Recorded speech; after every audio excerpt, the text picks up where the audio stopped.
अस्सलामुअलैकुम। बन रहा है चने की दाल का हलवा परफेक्ट मेजरिंग के साथ। चने की दाल का हलवा दो तरह से बनता है, एक ऐसे जैसे कि मैं बना रही हूँ और दूसरा टुकड़ियों की सूरत में जमाया जाता है। दोनों ही तरह का मजे का बनता है। आपको कौन सा ज्यादा पसंद है जरूर बताइएगा। तो जानिए कि ये सिंपल चने की दाल का हलवा कैसे बनेगा। इसके लिए ये 1 पाव यानी 1.5 कप मेजरिंग कप से नाप कर ये चने की दाल ले ली है। आप घर में मौजूद सिंपल चाय का कप भी नाप के लिए यूज कर सकते हैं। बस फिर बाकी तमाम अज़्ज़ा भी इसी कप से नापिएगा। इस चने की दाल को धोकर 2 से 3 घंटे के लिए भिगो दिया था। दाल भिगोकर पकाएंगे तो जल्दी गल जाती है। अब चलते हैं दाल को गलाने की जानिब। इसके लिए मैं कुकर का इस्तेमाल कर रही हूँ। अब इसमें जो दाल भिगो कर रखी थी इसे डालेंगे। साथ ही इसमें 3 कप दूध डालकर इसे मिक्स करेंगे और कुकर को इसकी लिड से बंद कर देंगे। अब पहले इसे 5 मिनट तेज आंच पर पकाएंगे ताकि डाले गए दूध में जोश आ जाए। फिर इसे 15 मिनट के लिए बिल्कुल हल्की आंच पर पकाएंगे ताकि दाल मुकम्मल गल जाए। अब 15 मिनट बाद मैंने फ्लेम बंद कर दिया था और कुकर से वेट हटा दिया था ताकि प्रेशर रिलीज हो जाए। अब कुकर से लिड हटाकर दाल को चेक कर लेते हैं। देखिए दाल अच्छे से गल चुकी है और अभी इसमें कम मिकदार में दूध भी मौजूद है। अब इस दाल को हैंड ब्लेंडर की मदद से मैश कर लेते हैं। अगर आपके पास हैंड ब्लेंडर ना हो तो इस दाल को जूसर में डालकर पीस लीजिए या फिर घोटने की मदद से बिल्कुल बारीक पीस लीजिए। और अगर दाल को जूसर में पीसने में परेशानी हो रही हो तो थोड़ा सा दूध ऐड कर लीजिएगा।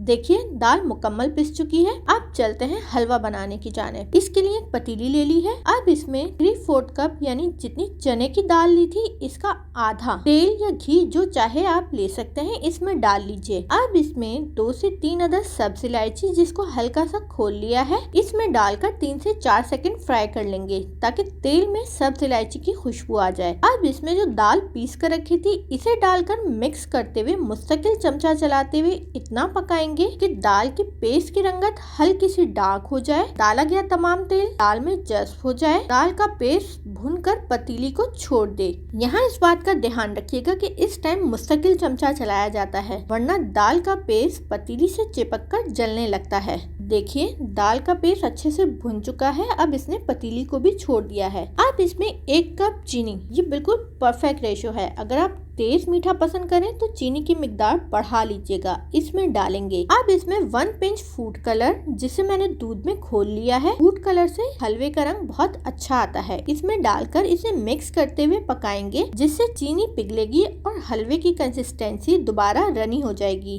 देखिए हलवा अभी रनी सा हो रहा है। अब इसमें आधा चाय का चमचा सब्ज इलायची का पाउडर डालकर इसे भी मिक्स करेंगे। क्योंकि हलवा अभी रनी है इसलिए पाउडर अच्छे से मिक्स हो जाएगा जिससे हलवे में बहुत अच्छी खुशबू आ जाएगी। अब इसमें 2 खाने के चमचे बारीक कटे हुए बादाम, 2 खाने के चमचे बारीक कटे हुए काजू, 2 खाने के चमचे बारीक कटे हुए पिस्ते और 2 खाने के चमचे किशमिश डालकर इन तमाम ड्राई फ्रूट को भी हलवे के साथ मिक्स करते हुए पकाएंगे जिससे ड्राई फ्रूट हलवे में अच्छे से मिक्स हो जाएंगे और इन ड्राई फ्रूट का जायका भी हलवे में आ जाएगा। यहाँ ड्राई फ्रूट की मिकदार कम या ज्यादा आप अपने बजट के हिसाब से कर सकते हैं। देखिए हलवा दोबारा सिमटने लगा है और इसकी कंसिस्टेंसी थिक हो गई है और इसने पतीली को भी छोड़ दिया है और बिल्कुल ग्रीसी सा टेक्सचर इसके ऊपर आ गया है। अब ये हलवा तैयार है। अब इसे सर्विंग डिश में निकालेंगे और ड्राई फ्रूट से गार्निश करेंगे और जब इसका टेम्परेचर थोड़ा लो हो जाएगा तो फिर इसे सर्व करेंगे। शुक्रिया।